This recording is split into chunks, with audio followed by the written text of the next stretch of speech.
Morning there, bud. Good morning. We got our stimulants, we got our depressants, and that should keep us nice and mellow. Now, Cam, this is 2 weeks in a row. You're doing the coffee beer combo. Bring me up, bring me down. Bring me up, bring me down, spin me all around, and call me daddy. This is 2 C's in a pod. When the blessings go up, the blessings come down. I think so. Yeah. Is that the Kanye West "Shoot for the Stars" and if you miss, you fall in the clouds? Now, how's this working? I feel like this is going to wreak havoc on your kind of inner system here. No, it feels good. It feels good. Everything's flowing nicely. There's no rumbles, no rumbly little bits. Well, the biggest thing for me right now is making sure that I have just movement through the bowels, just nothing getting stuck. If something's getting stuck, then something's coming out, and that something's coming out is going to be an ER visit. So keep the coffee flowing. Because before, you're not worried about something coming out the backside. You're worried about something coming out the front side. Exactly. Yeah. So we got to keep things flowing with the backside. Keep it moving. Well, let's keep it moving. Kick it.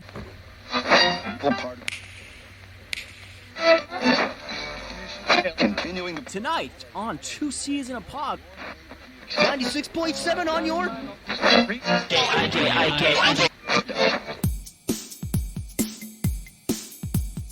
Two C's in a pod, 2 C's in a pod, 2 C's in a pod, 2 C's in a pod, 2 C's in a pod, 2 C's in a pod, 2 C's in a pod, 2 C's in a pod, 2 C's in a pod, 2 C's in a pod, 2 C's in a pod, 2 C's because we're 2 C's in a pod, just like 2 C's in a pod, 2 C's in a pod at gmail.com. Welcome to 2 C's in a Pod here, folks. Podcast here on your Monday morning drive to work. My name is Cameron Osborne. I'm, of course, joined by sitting directly across from Cam LeClaire. That's me. That is a me. And you're listening to episode 86 of the show. God, Cam, do you ever think we'd make it this far? 86 weeks. I hardly can believe I'm still alive after the last 3 weeks. Oh, yeah, I mean, listeners of the show, we know Cam's had a harrowing past few weeks. I'm sure we'll get the update on that. And we've got a great show coming up. Yes, sir. Normal, we're going to play some games. We're going to follow the adventures of our favorite new Special Agent MacGyver. And cover some news. While we're at it. Yes, sir. Yeah.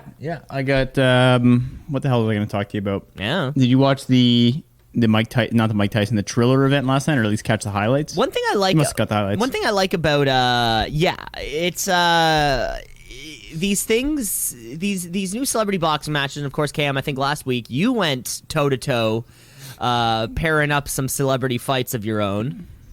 Yes. In this new era of whatever old guy fights. It's old guy fights and celebrity guy fights. Whatever this is, whatever we're currently doing for some reason. I like it because it's very social media heavy. The hashtags will trend, and then this, that, the other. So all you got to do is just click on Twitter, and then you get the minute of action. Because I've sat down to watch at least one Triller pay-per-view. Didn't pay for it. It was being streamed, and I was at Jess's place, and her brother had some friends over that wanted to watch it. It was the one where it was like Jake Paul, Nate Robinson. And then I guess was that the one that was the Triller event? It was Tyson Roy Jones Jr. Yeah. Okay, so was that the Triller? Yeah, so that was the one where there was like a bunch of concerts, and it was like a 6-hour event, and it was just Pete Davidson was on the call. Yeah, and Snoop Dogg. Oh, it was and Mauro Ranello having to save the entire event. I mean, anything I could listen to him.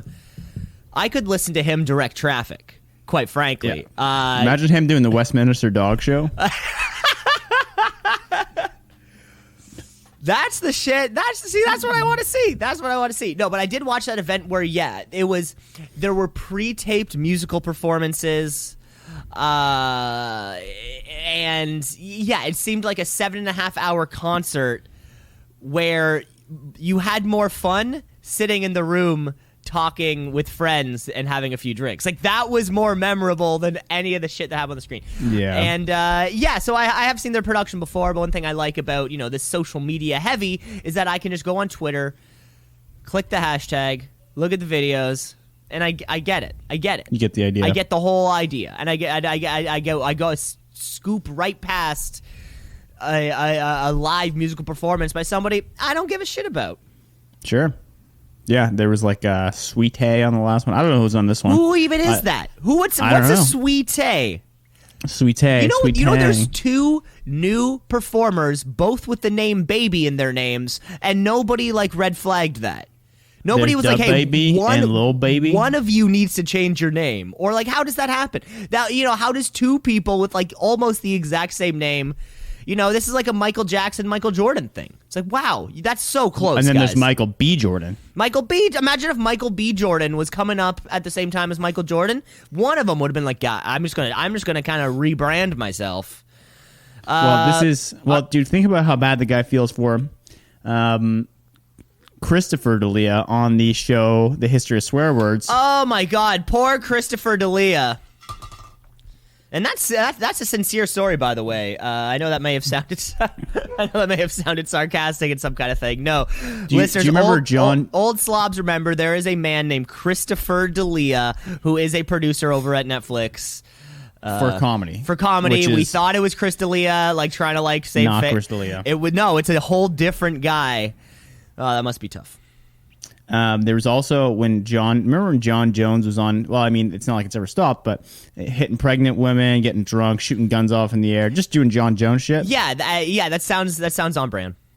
So there's a guy on Twitter called John Jones who consistently gets a lot of hate. And I don't think he's willing to give up the name or the tag or whatever you call that. Mm-hmm. But always has to come out and say, guys, just so you know, because it's always just at John Jones, right? Instead of at Bones Jones, which should be taken care of. What she should be doing. Well, it's a good point. I mean, if you have that handle, how much are you willing to pay for it, or how much you're willing to sell it for? You're a guy. Would you sell your handle to somebody? If I had a handle that was my name and somebody more famous with my name wanted it, yeah, sure, but there's a price. How much? I don't know. Depends how much they got. Like, okay, so like I'm an up and coming comedian. Okay. So like I've been on Just for Laughs, right? And I'm talking with Netflix about getting one of those, or no, even better. I'm on the stand-ups. So I have like a 20-minute special on Netflix. So I'm borderline like I'm on television. You're almost famous. Almost famous, and it looks, I'm a pretty young guy, so I got some pretty big potential. And I go, hey Cam, what is your tag anyway? It's the same as my Instagram, like Cam Ozzy. It's just kind of like my, it's similar to an Instagram tag. It's not quite, it's not my full name. So, somebody would have to. Cameron Storm. No. Well, yeah, that's the thing. I mean, the name would be less specific, Cam. I would be more thinking if, let's say, in the early 2000s, in the late 90s, I wanted to start a service like kind of almost like a Party Clowns, but instead you could rent Party Cowboys. People would show up in like big 12-gallon hats and the spurs and the shirt and all that kind of stuff. And I happened to be located in Dallas, so I called my business the Dallas Cowboys. And then I happened to grab that URL, DallasCowboys.com. How much would I be willing to sell that thing? Now we can talk about some actual cash. No, but if you're a comedian, you don't even have a Netflix deal, what money? What money? That's something. If I was like, would you give it up for like $400? Absolutely not. No. How about $1,000? No. Really? So yours is worth more than $1,000? Well, I think for me, if I'm going to sell my tag, it would have to move the needle for me where it's a significant amount of money that would like genuinely change my life. Really? Your tag is that? Wow. No, because like $400, that's not going to like really make the that won't make the difference about whether I can pay rent or not. If I hold on until you have that third or fourth Netflix special, until you've sold out Madison Square Garden, now all of a sudden you come back because you want the name again. Okay, now you have a little more cash. How much are you willing to talk about? So would you do like $5,000? That's better. That's talking? Yeah, I'd at least enter the conversation realm. And you'd be like, I also want 2 free tickets to the next like 5 shows. No, and backstage passes. No, I can't imagine that if you're holding out a negotiation for a social media tag, they probably don't want you to come to one of their gigs. Probably because this fucking guy cost me $10,000 to buy his thing. I don't know. Who knows? There could be out there. I mean, if we are presented with such an opportunity, let's say another podcast comes up to us and says, "Hey, they're just huge and they're 2 season pod as well." I mean, I did. Before we kind of decided on a name Two and all the Coles. sorts of things. Before we decided on a name and everything, we did kind of. You do have to canvass to see if there are any other podcasts with your name. There aren't, so we're good. We're in the clear for now, but. I don't know. What's our price? What's our price if somebody comes at us? And they're like, change the name. I would say we're pretty cheap. I would say like, if they're like, you want to do it for $1,000, I'd be like, yeah, that's fine. We can change it. It's a name. It's like we don't have much of a tag. Like we don't have like a big brand behind it. We're the brand. We're the money makers. I would give you $500 to keep the name if that's what we're talking. Perfect. All right, now we got a deal. It's called the art of it's called the art of negotiation. You'll give me $1,000? Oh, okay. I'll talk to my partner about it. Well, Cam, looks like we got a deal on our hands. So if you could transfer that over to leclaire.cameron@gmail.com, that'd be great, and we'll stick with the name. Should we bleep that out? Your personal email? Should we bleep that out? I don't give a fuck. Oh, no, okay, I don't know. I mean... last thing we want is your DMs being slidden into. Yeah, the amount of emails I get that are relevant are just it. If I were to count how many emails I get that are actually directed towards me rather than just spam, it's probably like an 8-to-1 ratio. Like it's so terrible. But I have very good filtering systems where like nothing actually hits it unless nothing comes up to me unless someone actually needs to get a hold of me. Oh, okay. But sometimes that also causes problems because like. Say it's a big enough company where they're like, hey, Cam, we want to let you know that like a doctor's appointment popped up for your thing. Give us a shout back. We need to hear back within 24 hours. And then they have all that legal bullshit in the bottom. And at the bottom it says like, if you no longer want to hear or unsubscribe from any of your emails, please click here. I have filters that say if the word unsubscribe is in an email, it automatically gets read in archives. Wow. Yeah. Works 98% of the time. Okay. Yeah, I think I need to try myself. Yeah, some email filters. I just want things. Could I set up my email in a way that emails from certain people just go to specific folders? Sure. Yeah, I have that all the time. Like, yeah, I keep mine extremely tight. I want just like a work folder because I see. I don't want it clogging up the primary inbox. Yeah, I would set up like 3 folders. It's like mine are like advertising. Updates, actual work, like actual things that are important. I have travel as one. So like anything from any of the travel companies where it's like, when you're going through email, like, fuck, where are those tickets? I got to search already a folder there, right? Everything that's related to that travel is in there. Airbnb, Air Canada, like every flight stuff, all in there. Rentals, everything. WestJet. Just keeps things tight. WestJet, Hertz, Rent-A-Car. Oh, yeah. Speaking of WestJet, I got a... shit to grind with them.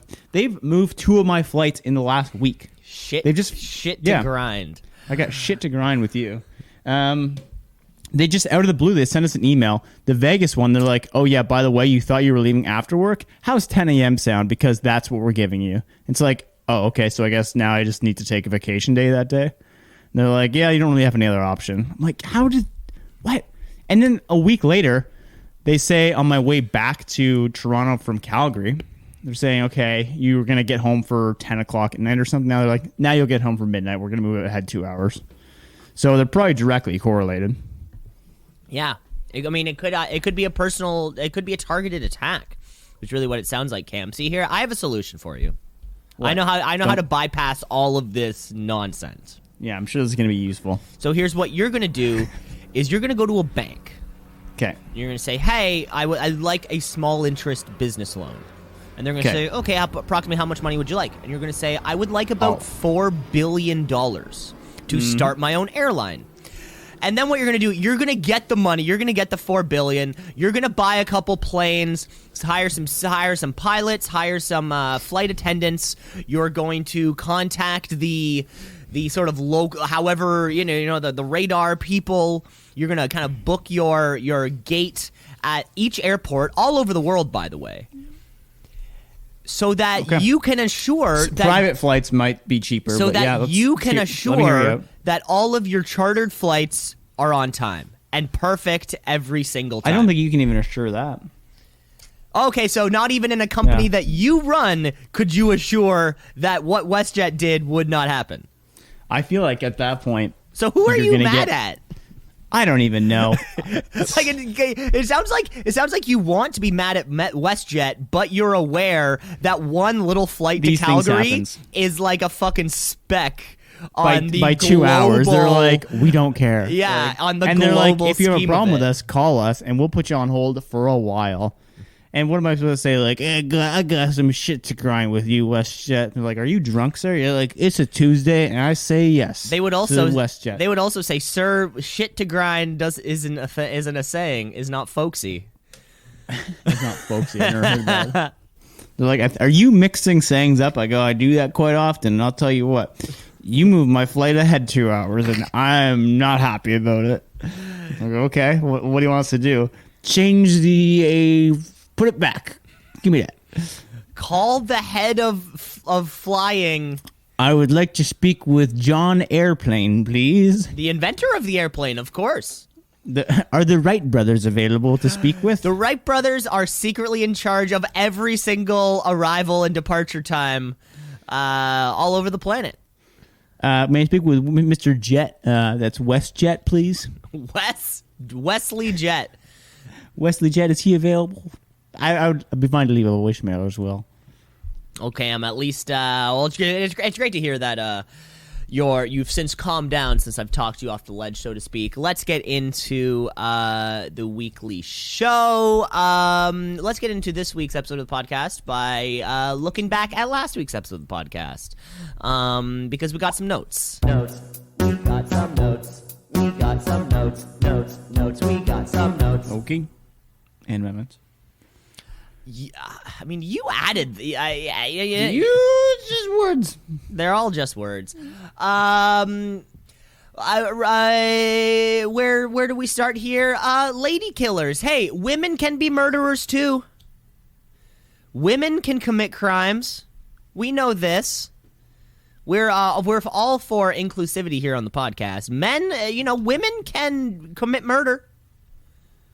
In a study in 2019 from the United States, which is really, if you're trying to get stats on murders, just look at the Perfect states. spot. Don't Yeah. look at Canada. Your numbers aren't going to be as like jarring and The sample fun. size just isn't there. Not only is the sample size not there, even if you extrapolate the population size to the side, like it's not even close to the amount of people dying in the United States. But a study coming out of 2019, there were 16,245 murders in the United States.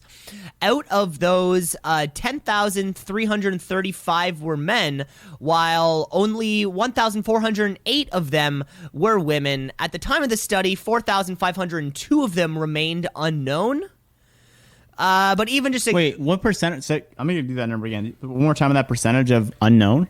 so I guess unknown would be 4,502 out of 16,245. So probably like 30-ish or 20-ish percent, 25-ish percent. So you're telling me if I kill someone, there's a 20% chance they don't find out who it is? I'm not saying I did, but if someone kills someone, I don't know who it is. That's crazy. Well, I guess that's 20% I guess of that's murders at the go I unsolved? guess that's at the time of this particular study. I mean, sometimes it does take a year, 2 years for a case to be solved, right? So, not saying I wouldn't say like you're not gonna get caught, but you might get caught. You might get caught. Okay. Next note, but I want to make a note on that afterwards. It'll tail us off. That's fine. I do appreciate that, Cam. And in another study, we were talking about this too, because women can be murderers too, but chances are the men do it. In a study that looked at the murders of women in 18 states between the years of 2003 to 2014, so a little bit older, but I think still probably relevant. 55% of the 10,018 murders were because of intimate partner violence, which just means anybody that the woman already knew. So it could be a partner, like a romantic partner. It could be family. It could be friends, but somebody they already knew instead of just like a stranger murdering somebody. And out of those 55% of the murders, over 93% of them was from their current or former partner, male partner. The majority of those occurred to women under the age of 40. In 15% of the cases, the women were also pregnant, and 54% of them were gun-related deaths. Well, that's a sad statistic, and I don't think that's exactly the point we were arguing last week. I think my point was more domestic violence happens from women against men than men against women. But I think I looked that up as well, and I think I was wrong on that one because I heard a different stat from somebody else. So I didn't do much digging into it, but on a first glance, you were right. I was wrong. Well, Cam, notes and amendments is not about wrong or right. That's not the point. It's about just being honest. Correct. It's just about correcting. Hey, I'm a man. I can correct myself. I can accept that not everything I say is gospel.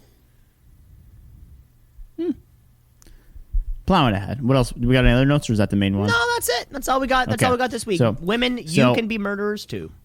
I've been listening to remember Serial, the first podcast of it, the one that was about Adnan Syed murdering Hae-Ming Lee or Hae-Ming Young? It's a lot of things you just said. Okay, so it was, does this ring a bell at all? Nope. Okay, so it was about this guy who allegedly murdered his ex-girlfriend, but then there's like a big podcast or like story involved with it where it's like, did it actually happen? There's not much evidence against him, but he doesn't really remember what happened on that day. And just leads to a great story and great narrative, great court case, yada, yada, yada. Anyway, the main 2 points of the story are, it's very difficult to remember what you did if nothing happened that day. Right? Ooh, that's fun. So if I were to say like 2 Tuesdays ago, Cam, there was a murder of your ex-girlfriend. Okay? Okay. Where were you 2 Tuesdays ago? I think 2 Tuesdays ago, today's the 8th, 14 days ago, or today's the 12th. Yeah, it was the 31st. It's the 31st. I think I had the day off, so I would have been here at my house. So you have no alibi for being... So what did you do at your house that day? Probably worked out, may have done groceries. Can anyone testify to that story? I'm sure there's a receipt. I'm sure my credit card record could show that. Matt would have been at work. Oh, so you were alone. So you have no one to actually say. I may have seen Jess at night. It is a lot harder than you think. Which is one of those things. Anytime you watch those interrogation videos, anytime when it's like the guy clearly did it, it's when they're providing so much detail to something. I had cereal and there was and it's 23 Fruit Loops at the end, and 2 of them were red. I swear. And the officers know. They're like, there's no way you would remember this much detail if nothing actually happened, or you're not fabricating a story. If it was last Tuesday, that's a little more concrete, because I did go to work. I clocked in and out. That would be a little more easy. That's a quick alibi, yeah. But on a day where you're like, I had the day off, it's like, well, just check it's like, my... what'd you do that day? You're like... go to the record. Did I go to the grocery you're like, store? what records? Like, my text? You're like, well, those are just texts. No, like, I think my YouTube watching history. That'd give you a pretty good kind of example. And that would give you an idea of my mood that day, too. Yeah, You're like, was it Jeff Rosenstock on loop? Or was it Catfish reruns? Sir, you were watching Catfish reruns all day. You were on YouTube for 7 hours that day. You sure that wasn't just on your TV? You're like, no, I can recall most of those I can recall most of those. So first of all, Max and Neve go to this house in South Carolina. Oh, the best. Speaking of television, I was thinking about this the other day. Actually, today. I'm watching this show on Amazon Prime, 9 Perfect Strangers. Have you seen it? No, but you asked me about it last week. Okay, so not really relevant to the story, but the purpose of what I'm getting to is it has a lot of suspense to it, and that's what makes it intriguing, right? And so Shannon asked me, she said, what would you rate the show? I'm like, probably an 8 right now. But if the ending is poor, that drops down to like a 4 so quickly. And I'm trying to wrap my head around this. If a show has good suspense but poor breaking of that suspense, does that ruin the entire thing, or is the journey what you should be evaluating? Do you understand my question? Yeah, I think I get your question. Well, yeah, I guess all you're really asking is like if the ending of something is underwhelming, yeah, does that ruin the whole thing? is it still good? Yeah. Yeah, because like, who's that famous author, the novelist for horror movies or horror books? Stephen King. That one, yeah. Apparently, he can't write a good ending, right? But I think people typically look at his stories as very good, even though the endings aren't good. But I think there's a difference between like good story versus suspenseful story, which is clearly building up to an end. Yeah. Well, I mean, that could be. Well, it's then. But then you'll always be talking about that movie with a little asterisk, or that show with a little asterisk, Yeah. right? It's like it was good, but blank. Yeah, Right. But the ending sucked. But the ending sucked. Or it was really good until blank. Till the ending. Yeah, or like whatever it might be. You're like, it was fantastic, and then whatever happened. Do you think show series are different? Probably not. I feel like a long running TV show like The Office kind of had like a, I don't know, kind of weak ending, I would say. Not like super weak, but like... Yeah, no, I mean, it's all about, I don't know. I think people... I've always felt that, like, people, it's that internet crowd or the people who are just watching it. Like the Game of Thrones last season gets, universally panned for not being liked. Yeah. And I remember, like, when it was coming out and people would be talking about it, my answer to them would just always be like, okay, what would you have done? Yeah. Like, I don't know. I've never been paid millions of dollars to write one of the most critically acclaimed shows of all time. So I can't tell you what I would have written if I was in their shoes. But like, hey, guy who spent 2 years in poli-sci and then dropped out of university. Hey, how would you have finished what would you have done most differently? critically successful show of all time? What would you have done? Oh, I would have. Daenerys would have been, and then Jon Snow. Yeah. It's like, go fuck yourself. Like, you would have done something so much more worse if you were penning this script right now. Just go fuck you, fuck your fucking family. And not to make this political, but I feel Make very it much political, the same God damn it! against people who are like super anti-vax, anti-mask, and it's like, well, what's your idea to get out of this situation then? Because you just seem to have complaints about how this isn't working, but I'm yet to hear a good idea on your end. Yeah. It's kind of like, this is stupid, this is fucking dumb, government doesn't know what it's doing. You're like, okay, what do you got? It's like, what if we all get sick? You're like, great idea. What else? Like, what else? anything Like, else? pitch me another one. Like this. Yeah, you're like, do you have any other better ideas than that? Like, or was that you just wanted to bitch and moan? Yeah, I generally won't complain when it comes to the series finale of a show. I feel like most shows, I'm generally content with the ending. Or you just kind of remove happiness or sadness about it and just be like, that is it. Like, what? Am I gonna, like, sit and piss on myself? Be like, oh, I wasted years watching this show, and then it ended with the guy I didn't want being king to be king? I would love if that's how you actually speak at the end of the episode. You're like, why are you speaking like that? You're like, oh, this is what I don't know, because I'm upset. I wanted Daxon Teller to be strong. Why isn't Dog the Bounty Hunter doing shit anymore? Yeah, it's like, it's go fuck yourself. Go fuck yourself. Yeah, we said it. You heard that, Ben Roethlisberger, you fucking piece of shit. Go fuck yourself, Ben Roethlisberger. Football season's back. Is he playing still, or is he retired? Yeah, no, he's still going. Are you gonna watch the games today? No. I can't remember if you watched football or not. No, we had plans to go to a friend's place today, but postponed till next week. So next weekend we're gonna do a little football Sunday. Bring some snacks, have some drinks. I want friends that like football so that I can show up to the football days. But I don't want to like football. Football days are great. I have a friend he has like the NFL Red Zone. Yeah, that seems like the best. Red Zone is sweet because it's not only do you get every single game, but you get all the action. But then you also, the Red Zone channel just goes back and forth. It like goes to the highlights of the game for you. It's kind of like how golf works when you watch it. Oh yeah, it's almost like a golf because yeah. I mean, no one wants to see you walking up to your ball and looking at the grade of the shot. No, I just want to see you smashing a drive. Like I want to see Bryce DeChambeau looking at it and be like, "That's okay." You're like, "That was 400 yards," and then just quick cut to someone missing a 3-footer. Exactly. You're like, "You're an idiot." There's 7 games on at 1 o'clock, and then there'll be 4 or 5 at 4:30, and then 2 at 8. They're at the same time. It's insane how much you can pack into a day. Yeah.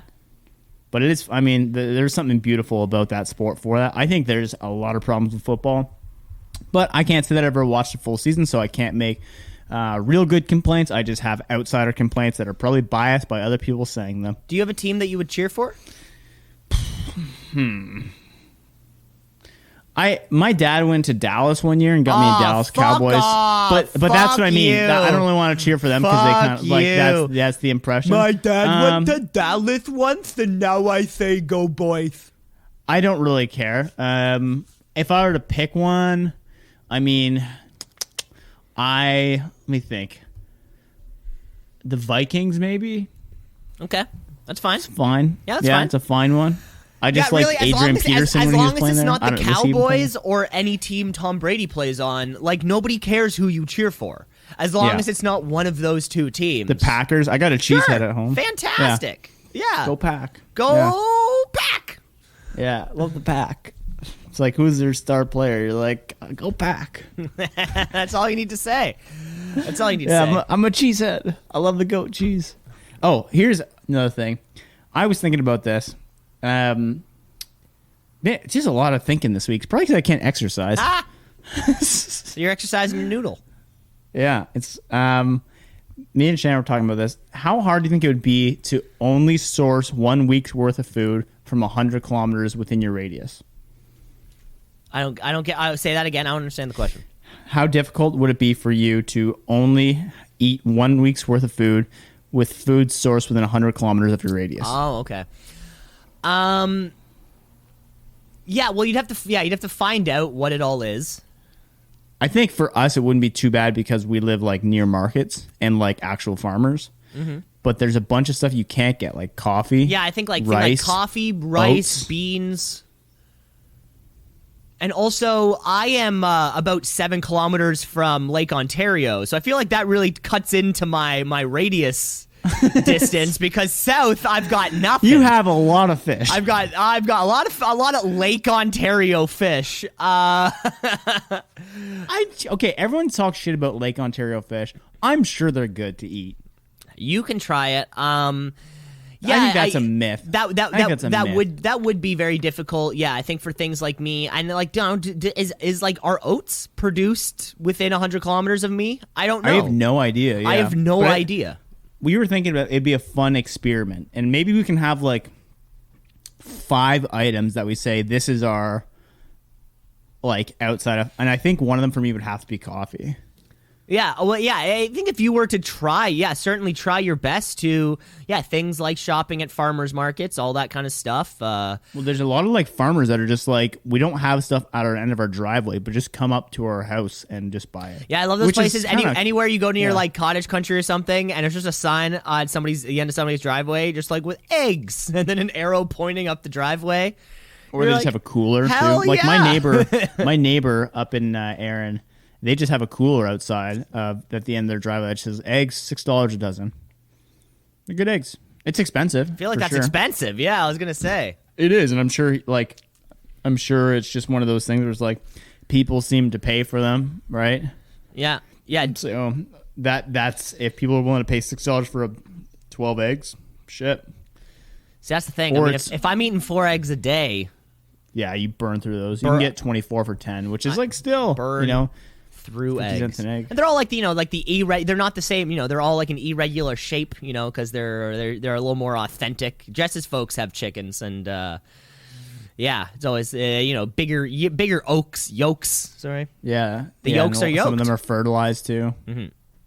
Yeah, so then super yellow. So then you crack open the egg, and there's actually like a little chicken comes out, and they're like, Yeah. and then but it's like that big. That sounds fantastic, Cam. Let's try it. 100-kilometer radius, folks. You wanna do it? Probably not. Okay. Also, my diet isn't too. My thing would be oats, rice. Don't know where those would come from. I don't know where my peanut butter would come from. What if you picked 5 things that you could allow?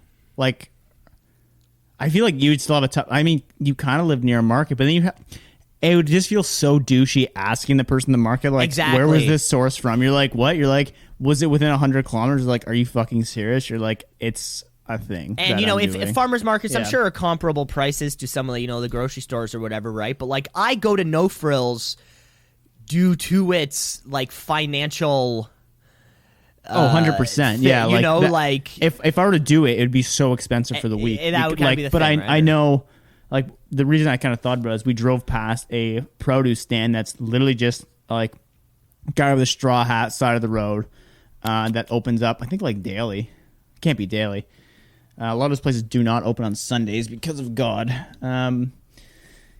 But the thing is, you can only get. It would be kind of interesting only eating food that's in season around your area, right? You're like, okay, I guess we'll work on these dishes, and meat would be expensive. And yeah, I think when you said it right there, seasonal, I feel like I don't eat many quote seasonal things. Like, my diet is pretty consistent in that, something like fruit or strawberries, where you're like, there's no way that this is legit, or they were pulled in from somewhere. Like, I never buy strawberries or blueberries. Like, I have some frozen fruit in my in the freezer for smoothies and things like that. But something like fruit is not real. Like, fresh fruit isn't really a part of my diet. Potatoes, I imagine potatoes are pretty local. Brussels sprouts, I imagine. What about bread? Because bread, like, we have a Cobb's bread right beside us. Yeah. Actually, shit, we have the Dempsters. Or sorry, is it who makes Wonder Bread? Yeah, I think so. Their factory is in Kitchener. Yeah, and it's like, I know at St. Clair and Kiel there is a meat processing factory, but I don't know like where that meat goes to. Like, it doesn't just go straight to my No Frills, because in that case, hell yeah, it's an interesting supply chain. I've been eating within like, 5 kilometers like this whole time. So yeah, we'll see. That is a fun little experiment. If you're think about doing it. willing to even afford for it. a week or something like that, just try it. Let's move on. Let's move on with the show. I Cam. might get a try that. Let's move on with the show. I've been rambling. You've been I've been rambling, Cam. But hey, I've been I'm listening. rambling, man. You're a rambling man. Good conversation. But yeah, we're gonna move on with the podcast here, folks. Let's move on to another hit episode. Everybody's new favorite segment. Of course, we're talking about this week's edition of MacGyver in Fiverr. MacGyver in 5. It's time for MacGyver in Fiverr. MacGyver in Fiverr. It's time for MacGyver in Fiverr, because we only have 5 minutes to recap this week's episode of MacGyver.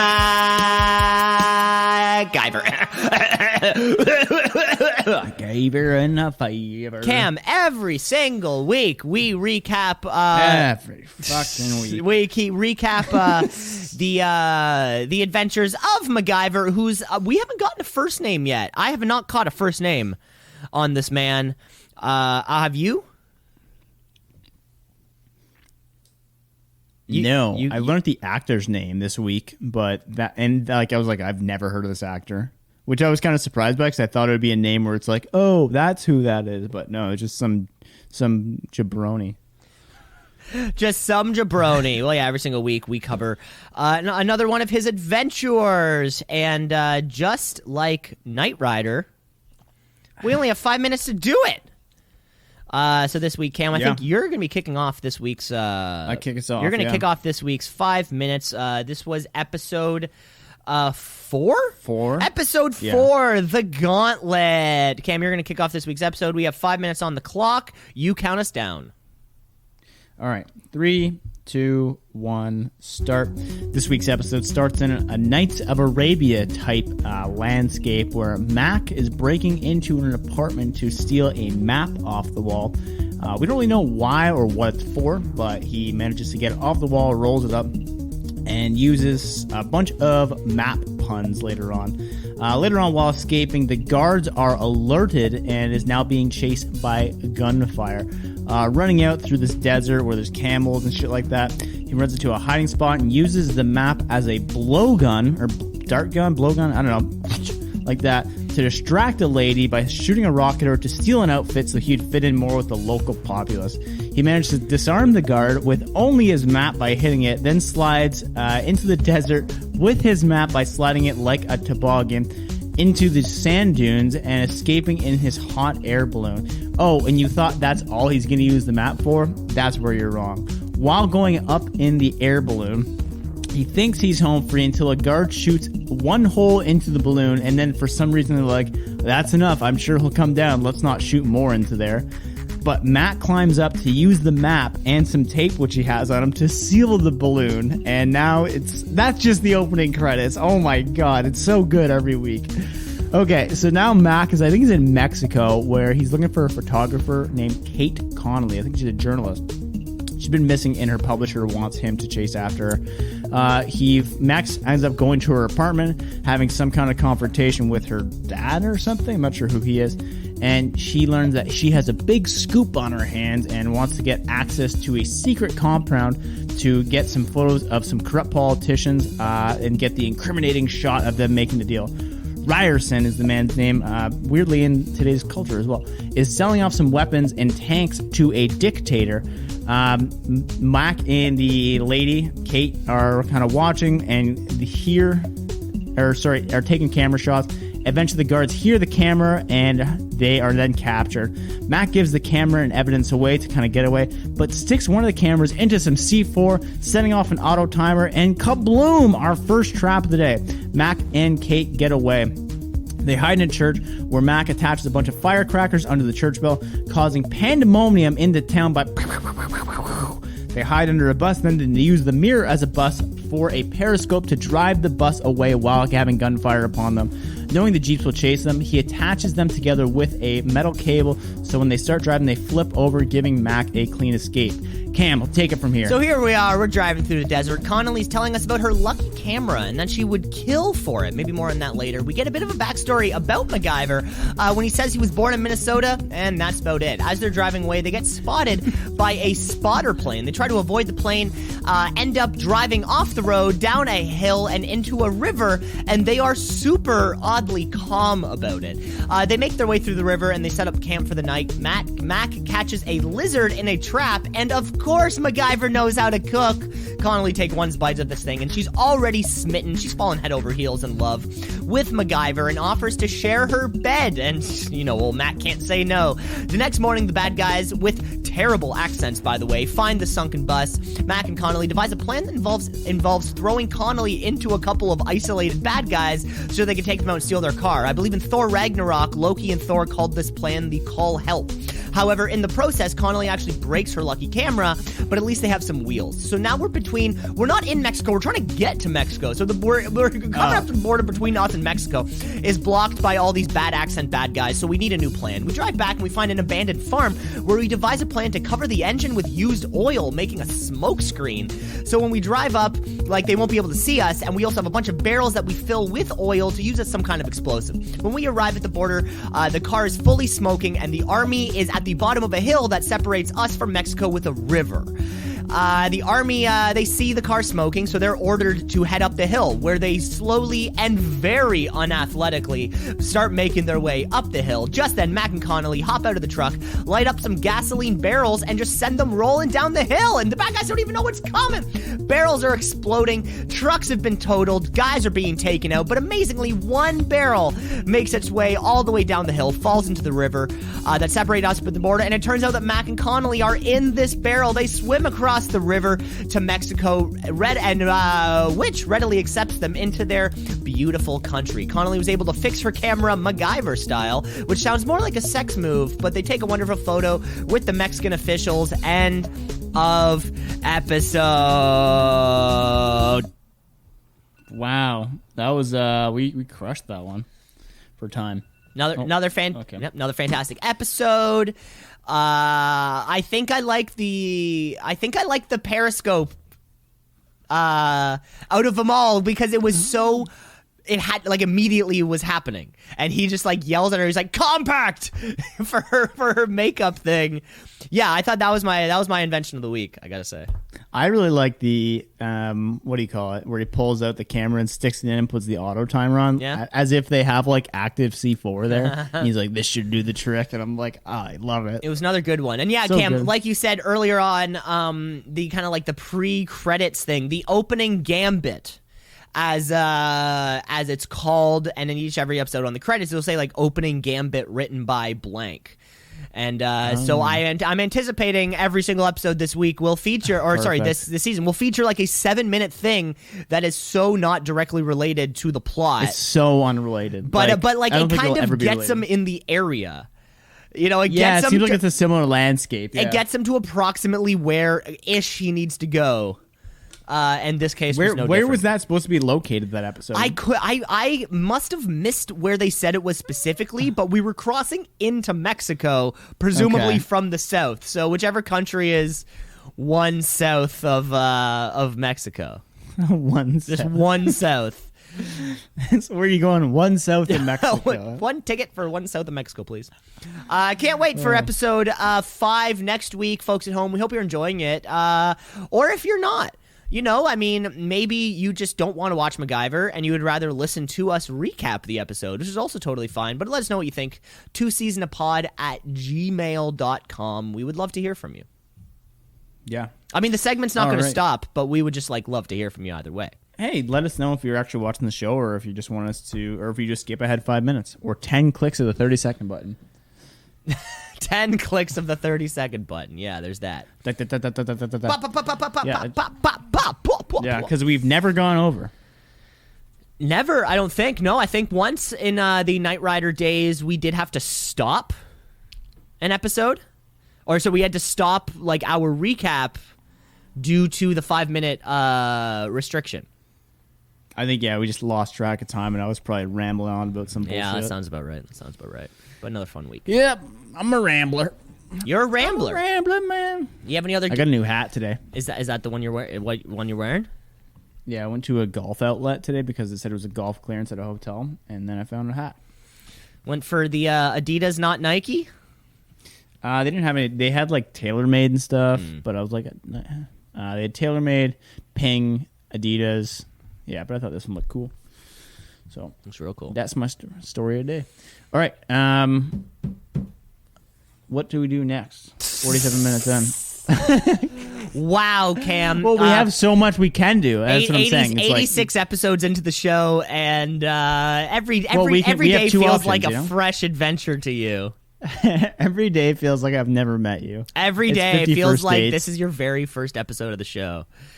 And you're just like, well, let's play a game. Yeah, who are you? Let's play a game. Okay. Do you wanna lead us off in the games? Well, we have a bunch. So like, which one do you want to play?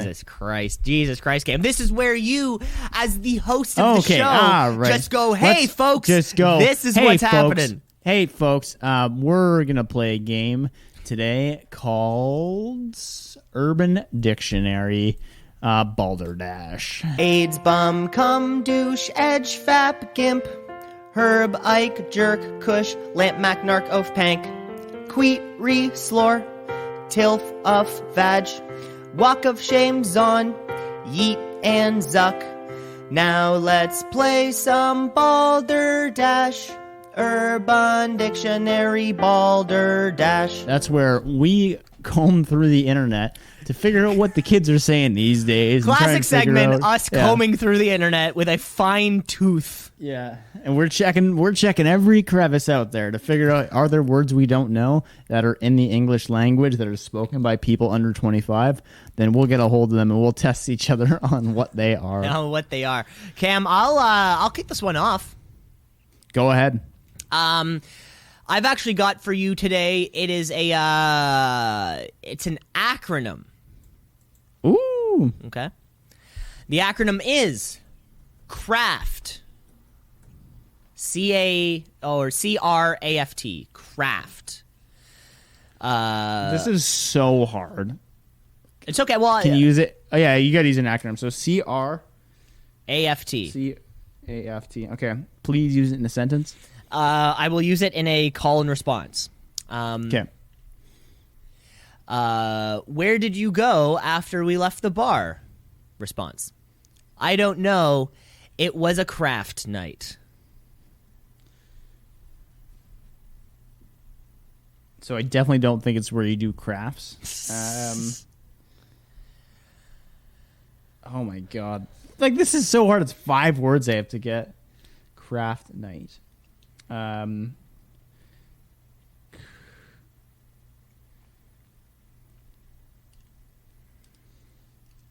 mean, I'm sure you could even love some dead air. You could probably get I a just couple. can't even think of the C. Well, just spitballing. What do we think? What words start with C that could start a sentence? It was a car. Great. Restart after farts turning. Nope. We're gonna say you got none of the words right. Yeah. I'm gonna say ass is one of them. Okay. And then yeah, that's all I got, man. This is hard. 5 words. It was a craft night. What's a craft night? That's it. You're seceding. I don't know. It's 5 words. Yeah, I don't know. Well, I don't know. You could throw out an actual thing. Leaving the bar, possibly describing a moment of embarrassment. Leaving the bar. Is there a swear word that maybe starts with one of those letters? Fuck. Okay. Yeah. It fucked. Ass fucked tonight. Christina Reddick. Ass fuck tonight. It was a craft night. I mean, you got one of those letters. You got one of those right, Cam. A craft night. Craft stands for can't remember a fucking thing. Ooh, that's a good one. Where did you go after we left the bar? I don't know. I can't remember a fucking thing. Can't remember a fucking thing. Yeah, that makes a lot more sense. Then Christina Ricci was ass fucked. Ass fucked tonight. Or car restart ass. Whatever. Ass fart turnaround. Turnaround. Yeah. I mean, I know it's early in the morning, Cam, but you need those you need your own wheels to be turning. If I whatever. I'm not going to get details of why I think that was a bullshit one. All right. Cam, you ready for yours? Give me an acronym and I'll give you a better answer than car restart ass fart turning. I guarantee I'll give you a better answer. All right. So your word is vinegar stroke. Vinegar stroke. I think I know what vinegar strokes are. Oh, okay. Do I need the sentence or no? You can use it in a sentence. Shit, I was on the vinegar stroke before I saw Julie's dad. Yeah, so vinegar strokes is the look on your face right before or during your moment of ejaculation. Yes. So the point during sexual intercourse where a man is irreversibly about to blow his load. The very worst time to have to cease coitus in an emergency. I believe made famous off the FX television show The League, starring Mark Duplass and Steve Ranazizi. And then Steve Ranazizi got canceled because didn't he say his dad was in 9/11? No, he said he was in 9/11. Oh. Yeah, that's kind of... Or he was like, I was on the first floor, and then the towers were hit, and then I ran away. Yeah. He wasn't like, I was on the 97th floor, and I saved firefighters. Yeah, you see all those people flying out the windows? I threw them to save them. Didn't work. How many of those people jumping from the windows were actually murdered? Like, they were kind of on the edge and wasn't sure what to do, and the some guy behind him was like, well, now here's my chance to kill somebody. I'm dead. Yoink. Yeah, he's like, push. What's it feel like? Yeah. How many serial killers did we lose on that day? Well, I guess, so... No one thinks of the positive. 2,997 people, which, and by the way... 1 out of 100 people are psychopaths. And, yeah, exactly, right? So, out of that kind of thing, if numbers are numbers and stats are stats, there had to have been at least how many people who died on 9/11 committed Like acts 3,000? of sexual assault. Ooh. Statistically speaking, if it's like 1 in 100, that's still like 30 of them. Yeah. So, I mean, the larger reaching Al-Qaeda plan to take out sex predators was just slightly misguided, right? Yeah. They wanted to go more of a Thanos approach of just snapping everybody away. But, just Did you misguided. watch the 9/11 Turning Point thing on Netflix? No, was the turning point like when the plane made contact with the building? Was that really the TSN turning point? The turning point was the Cold War, and it just like exploded from there. It's like, Russia goes into Afghanistan, tries to stabilize things, doesn't work. You get a terrorist group coming to emerge, and then I think Iraq is probably Iran. Yeah, where they went in, where they're like, there's weapons of mass destruction here, and there was not. Big turning point. That's when things got ugly, because they could just be like, you see those dumb Westerners, they keep coming into our countries for no reason, and then everyone's like, yeah, fuck these people. And that's where things get ugly. Well, I was going to say, possibly a larger turning point, in the 14th century, Christopher Columbus sailed from Spain to the New World, landed in America. Huge turning point. Huge turning point for 9/11. Or when the British decided that the Middle East, they should just draw lines and be like, that is your land and that is your land. They're like, but that doesn't make any sense. You're like, but this is the line we draw. No, and see you later. I've got a bigger turning point, Cam. The possibly the biggest turning point in the 9/11 saga was when, we all know the story, that snake was slurping around there in the Garden of Eden. Eve was a little hungry. The snake was like, hey, want an apple? And Eve's like, I don't know, I'm not supposed to eat it. And the snake's like, come on, it's just an apple. As soon as she took that bite, huge turning point. Huge turning point. Do you know that saying, those without sin cast the first stone? Yeah, I've heard of that. Do you know what it means, though? I don't understand it. No, I thought folksy sayings was your thing. You know, cats out of the bag. But I hear someone say it. He who's without sin cast the first stone. Maybe it has something to do with stoning people to death. No, I just looked it up. It's let him who without sin cast the first stone. So those who are faultless have the right to pass judgment upon others. So if I am someone who's like done a bunch of bad shit, I can't be like, you're also you're a bad person. But if I am sinless or faultless in, say, a particular region, then I am allowed to pass judgment. Kind of a weird one. Well, I'm sure, and it started from the stoning of sinners. Like, their sinners are up on the cross or whatever, and they're being stoned or whatever. I'm sure. It's in the Bible. Yeah, there's some crazy shit that goes down there. There's people who live for like 800 years, and that huge turning point, by the way. Huge turning point. Genesis page 2, where it's all like the begot. Huge turning point for 9/11. Huge. The Wright brothers, they came up earlier on in the show. Yeah. Without the Wright brothers, huge turning point when the Wright brothers discovered flight. Huge turning point. Yeah. Because before then, it just would have had to been like a train colliding with Tower 2. Do you think they say like never forget, except for the third tower?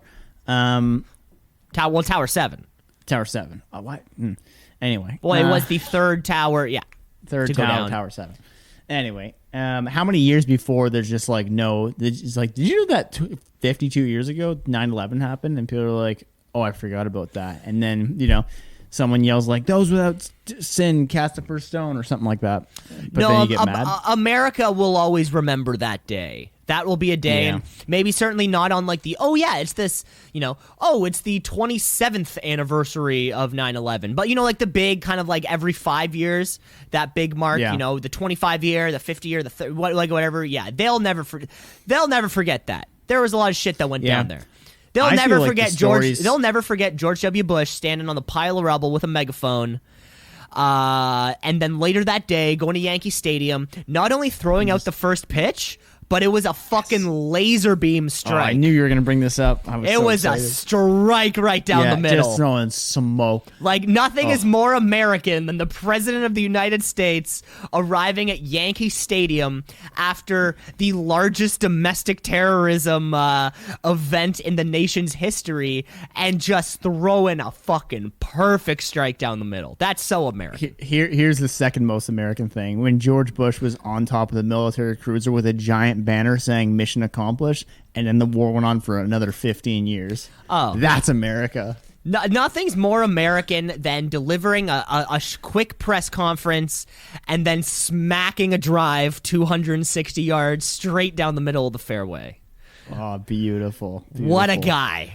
Yeah, they're not going to forget that one. We might, I bet like younger Canadians, certainly like, and, you know, we've had the conversation. We have friends, and I also have friends who are even younger who, like, don't remember the day happening. So I don't remember the day happening. Exactly. So it's just, like, learning about it later, you know? It's like, oh, what was this? And I just know that Halliburton managed to get all the deal for all the oil on a no-bid contract. But, hey, who's to say? I'm just asking questions. Halliburton, Ontario? You know? Halliburton, Ontario got the oil contract for the entire... Is that why the land is so valuable up there? That's it, yeah. Halliburton Oil. Oh, and who was their former CEO? Bezos? Tune in next week to find out. Ooh. This is the Conspiracy Podcast. Wow. We could have a whole conspiracy segment if we really wanted. I think you tried that once, and then you didn't like my answers. Oh, no, that was a Wheel of Death. That was a Wheel of Death. Like, what's your favorite conspiracy? You're like, you didn't have the best answer. I thought you were gonna be like lizard people who run the government. Yeah, and you were like, I think there isn't real conspiracies. I'm like, that's a weak answer. I don't watch enough, or I don't listen to any Joe Rogan, so I have no idea what the current what do you think goes on at Area 51 going conspiracies are. What happens at Area 51? Yeah. Mm-hmm. Realistically, I'm going to say that there is a facility there. Mm-hmm. The facility is mostly empty. Mm-hmm. It's there so people can say, oh my God, there's a facility at Area 51. What's in there? I don't think there's anything in there. What do you think's more likely, ghosts or Bigfoot? I'm going to say Bigfoot. Interesting. But in the sense that what's more likely, like a spirit from the afterlife or some type of unchecked species which has just grown over time. I think I think evolution. One's a lot more plausible, I think evolution is far more plausible than somebody than a door closing unexpectedly. What is more likely, Bigfoot? What or is that more JFK? likely? New segment. Bigfoot or that JFK was there was like government intervention with the killing of JFK. That one's tough. Government intervention, I'm not sure. But a Lee Harvey Oswald didn't do it, I would be more on board with. Okay. Just so because Lee Harvey wasn't involved at all, or just like wasn't the only shooter. Yeah, I would rather agree on some kind of second shooter type thing rather than it was like explicitly the U.S. government. Mainly because I feel like in 1962, all you had to do to get away with a crime was just like not be there when the cops showed up. There was not DNA evidence or forensics or things the same way in which they are today. I feel like it was very easy to murder people prior to like 50 years ago. So he would just kind of fall into that bracket. Cam's vehemently reading something on a screen. I can see his eyes moving. So he's responsible for the dead air. Yeah, Cam. Okay, so moon landing? Yeah, I was going to say maybe next week we should do or if you want to spearhead this segment, what's more likely? What's more likely? A quick little boom, boom, boom. I mean, I feel like it's a very quick segment, so we might like burn through a lot of things. But what's more likely? You got another one for me? I was going to say moon landing or CIA associated with the... Moon landing was fake or CIA was associated with JFK being murdered. Oh, we're going back to JFK. God, what's a... Well, you gotta pool off the things that are like, well, this is more likely, and then you're gonna get to eventually like, well, obviously this is the most likely scenario, and you're like, apparently the Earth is flat. What's more likely between the... I think neither of them are particularly likely, but I would say, but, I mean, I would say that too. the JFK thing would be more likely.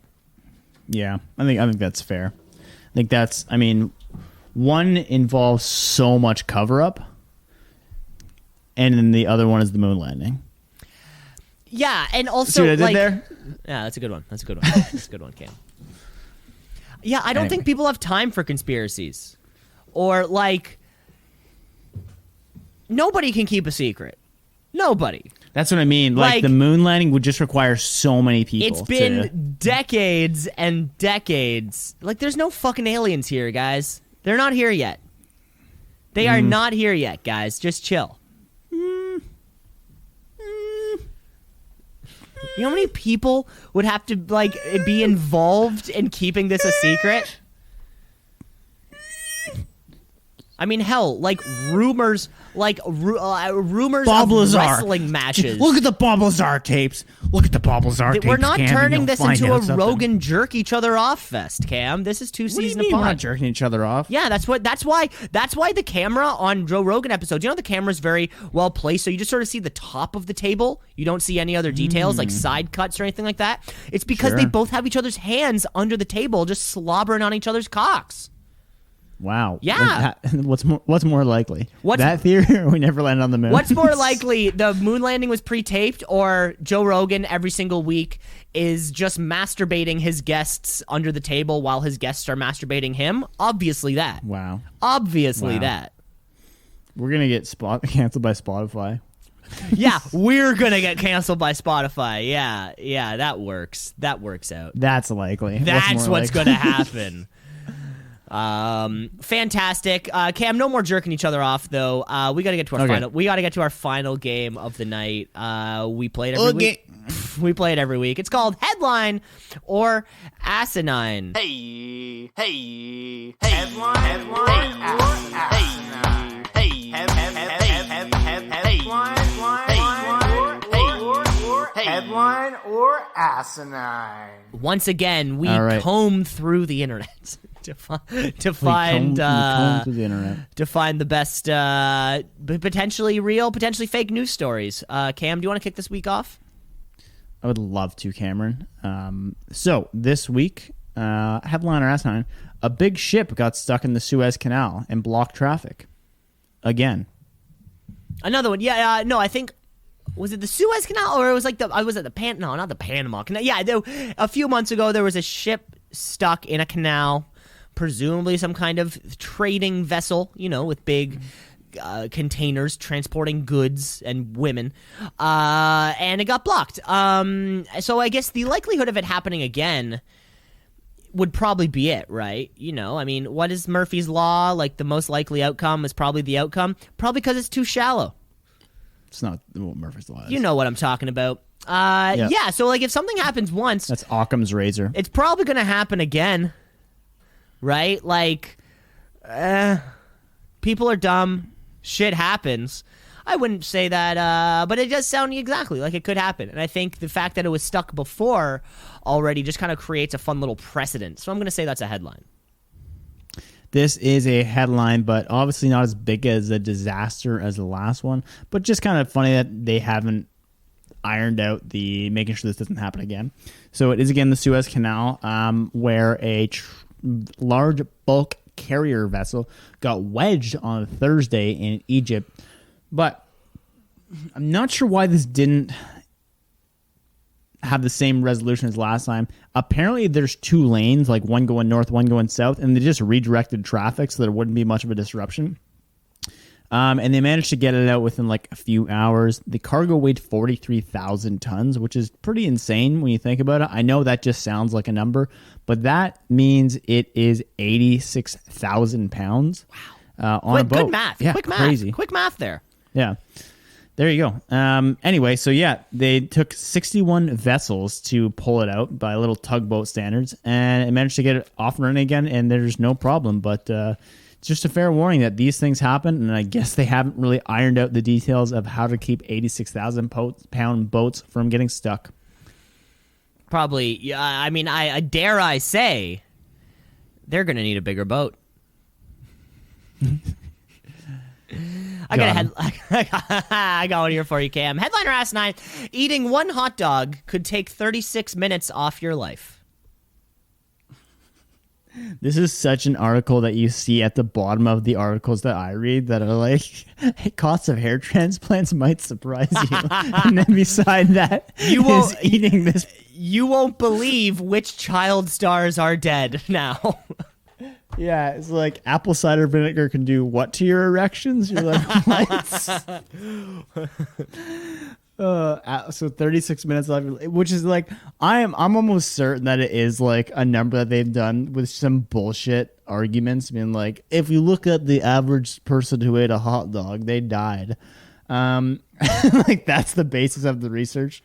Anyway, 36 minutes. Like, I think, didn't they come out with something for smoking too? It's like every cigarette that you have is 7 minutes off your life, but a hot dog is 36. So quite a bit.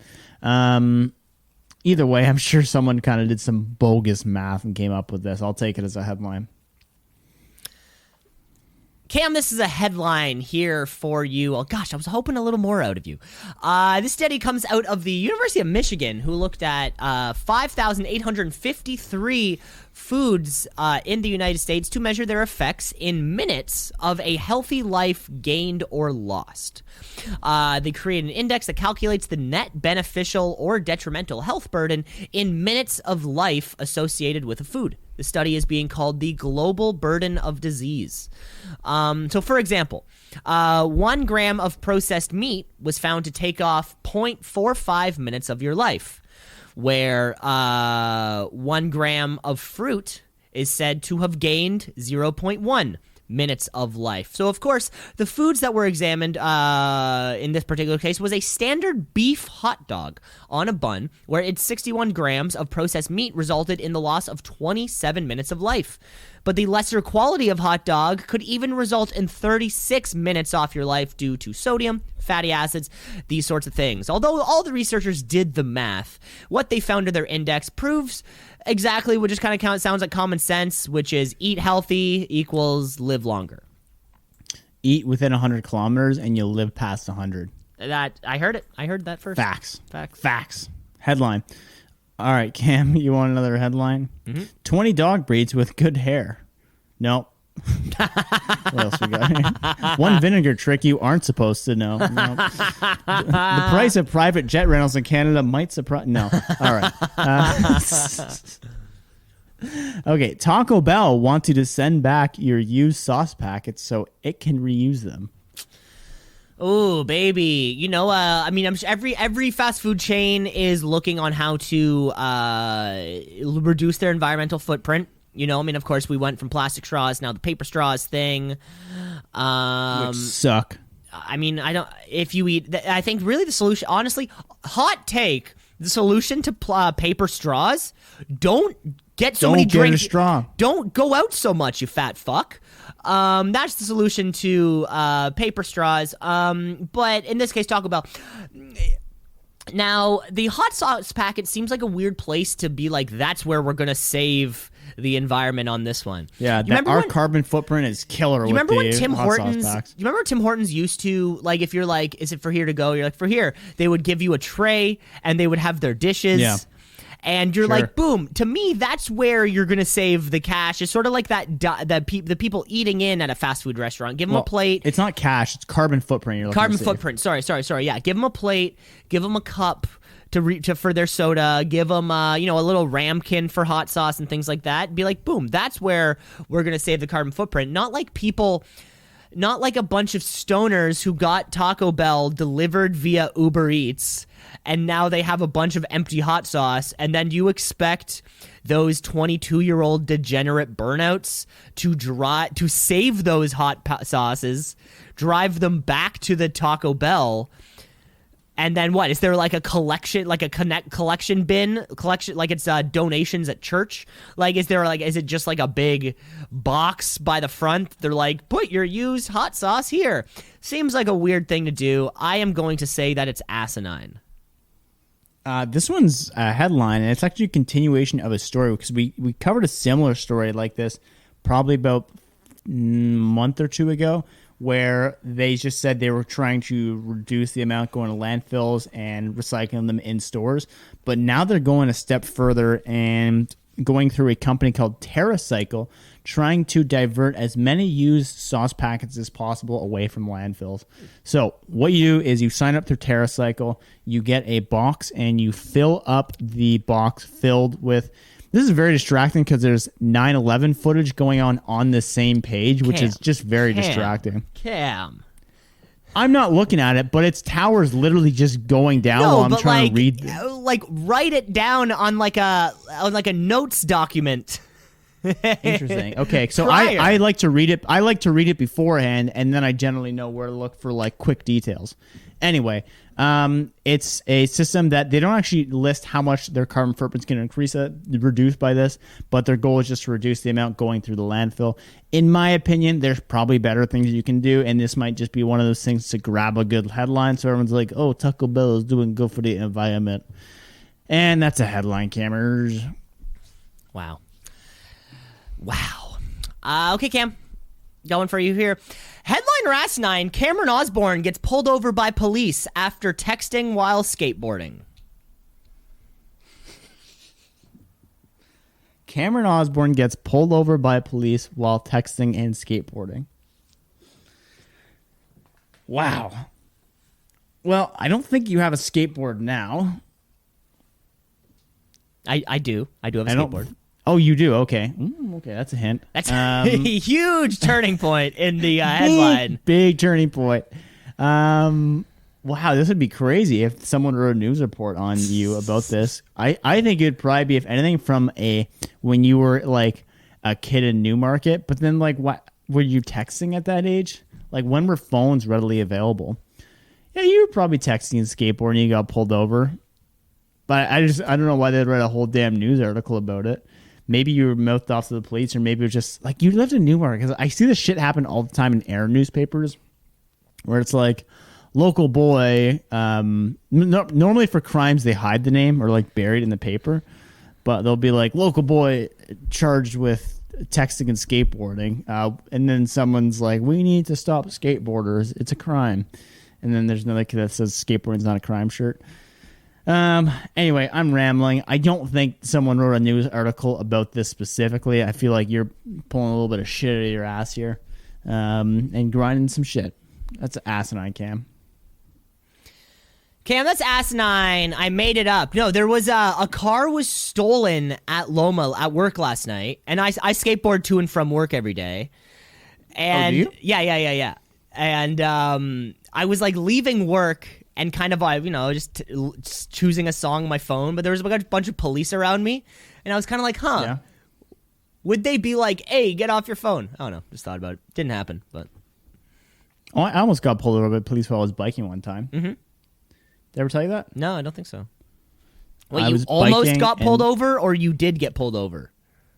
I'll explain. So, like, I was going past some stoplights, and as a cyclist, everyone knows you don't have to respect the law. So I kind of slow down, look both ways, fly through it, go through the other one, and then I look behind me, and 2 cars back is a police officer. And as a good citizen, I have my headphones in while cycling with a helmet. And they pull up beside me, and they slow down, and one guy looks out the window. He says, you have to stop on those things. And I have my headphones, and I go, what? I take out a headphone. And he's like, you can't do that. You have to stop at those. So I'm like, you got it, officer. And then he just went ahead and kind of gave, like, I guess, an unofficial warning. Yeah, that is a warning, And that's what I mean. Like, I almost got pulled over. Like, the closest thing to getting pulled over. All right, cameras. Headline or asinine here. Charles Barkley insists modern stars would not score 10 points a game in tougher 1400s NBA. 1400s NBA. So that's where it is. That's where it is. Charles Barkley famously does not know how to pronounce things. He forgets things. But he was a hell of a basketball player when he played. Now, yeah, the fans. This is the big question, right? The fans know this. Basketball was more physical in the 80s and 90s. It just was. Basketball over time made adjustments to the rules so that more offense could happen, because offense equals dunks equals points equals crowd going yay. So there's kind of rule changes that have occurred that have led to more offense happening, right? The reduction of the shot clock after an offensive rebound, the removal of hand checking when you're defending. Little things like this have made it so, yeah, more offense can happen. And Charles Barkley, he was I believe his nickname was the round mound of rebound, because he was like 6'6", chunky, but he was stronger than anybody down low. So I think he would certainly agree that things were more physical back then. And then really him saying 1400s is super on brand for his normal level of forgetness. So I'm going to go forward and just say this is a headline. This is an Onion article, so I guess it'd be asinine. Yeah, but it got me laughing as soon as I read it. And I mean, I don't know. Have you ever read The Onion? Yep. Yeah, I've read Onion articles before. Yeah. Oh, okay. I mean, this one is just so on brand. Saying he was talking to a local talk station. There's barely any contact in today's game. Used to be able to use a crossbow and the guy to keep him out of the paint. These players I think for the future, anything by The Onion or Clickhole, those would be asinine because it's not real. I agree. Yeah, but it's a fun little, even though I call it little punch up. Okay, Cam, I have your buddy. I have your final headliner asinine here for you, Cam. Headliner asinine: man dies after sealing penis shut with glue when he forgot a condom. Ooh. Oh, man. That just sounds so painful. So I'm going to guess the method of death is, first of all, when you're closing off the tip, you got more things than more than one pipe that are cleaning out through there. You get your seminal vesicles and your urethra. Now, you're closing off both of those pipes, causing a log jam. So your seminal vesicles are getting jammed up, and your kidneys are going to get blocked up. Once your kidneys start filling because you have a little too many pints of Gatorade that day, she's going to blow. And you know what? Once you start getting leaking down there, you got a pretty serious problem. You might call the plumber, you might call your doctor, but don't call me. So I'm going to go ahead and assume that, yeah, just an awful idea. A little bit of super glue down there. It can't hurt anybody until it very much hurts someone. Kidneys exploded. And I don't know what happens with your kidneys explode, but you probably, something bad's going to happen. You know, don't put diesel gas into a gas car. You know, don't seal up your pipes. That's a headline. Cam, this one is a headline here for you. This is a story coming out of India where a 25-year-old man named Salman Mirza was getting hot and heavy with his wife in a hotel room, and they didn't have a condom. So looking for something to do, he looked around at the things they were doing that night, a drug and booze-fueled evening, which was also accompanied by glue that they would huff. The glue that they used is a strong waterproof epoxy, generally used to bond concrete, ceramics, and plastics. So he decided to super glue his penis shut to stop potential pregnancy. The couple checked into the hotel room, and Mr. Mirza was found unconscious outside the hotel room the following day by CCTV footage. He died in the hospital of organ failure. But in reality, this is part of a larger problem of the lack of sex education training in India, where public health officials after this had to make an official public statement saying that household items including sandwich bags, plastic wraps, aluminum foil, and balloons should not be used as a substitute for condoms, which is just good advice for anybody at home. Yeah, I mean, I think in Canada we don't have that problem as much, but yeah, probably just good common sense is don't super glue your dick. Don't super glue your dick, folks. And that is the end of the episode. Thanks for listening, folks. Remember to rate, review, like, subscribe. The show is everywhere. twoceesinapod@gmail.com. We would love to hear from you. And stay tuned for next week's episode where we'll have more fun. All right, and never forget, people, as the fall rolls on, don't forget the fall is caused by the Earth's tilt and not our distance from the sun. I'm Cam McClare, signing off. Take care, folks.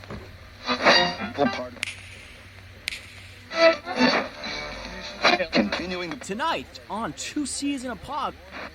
96.7 on your...